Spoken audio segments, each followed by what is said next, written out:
وزارت قانون و انصاف نے ریٹائرمنٹ کے بعد چیف جسٹس آف پاکستان کے پینشن اور مراعات کی تفصیلات سینٹ میں پیش کر دی۔ سینٹ میں وقفی سوالات میں تحریری جواب سال 2010 سے 2024 تک پینشن میں کیے گئے اضافے کی تفصیلات بھی پیش کی گئی۔ وزارت قانون نے بتایا کہ 2010 میں چیف جسٹس کو 5,60,000 پینشن ملتی تھی۔ 2011 میں چیف جسٹس کی پینشن 6,44,000 تھی۔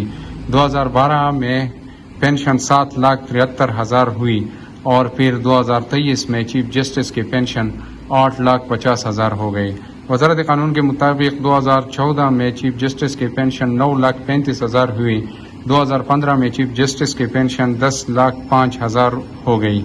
2016 میں چیف جسٹس کی پینشن 11,05,000 اور 2017 میں 12,17,000 تھی، جبکہ 2018 میں چیف جسٹس کی پینشن 13,38,000 ہوئی اور 2021 میں چیف جسٹس کی پینشن 14,52,000 ہو گئی۔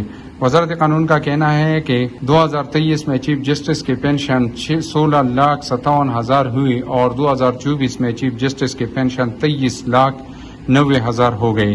جج کی بیوہ کو ملنے والی پینشن کی تفصیلات بھی سینٹ میں پیش کر دی گئی۔ وزارت قانون نے جواب میں بتایا کہ جج کی بیوہ کو ڈرائیور اردلی ملے گا۔ جج کی بیوہ کو 2,000 یونٹ بجلی اور مفت پانی کی سہولت بھی حاصل ہے اور جج کے بیوہ کو ماہانہ 300 لیٹر پیٹرول بھی دیا جاتا ہے، جبکہ جج کی بیوہ سے انکم ٹیکس نہیں لیا جائے گا۔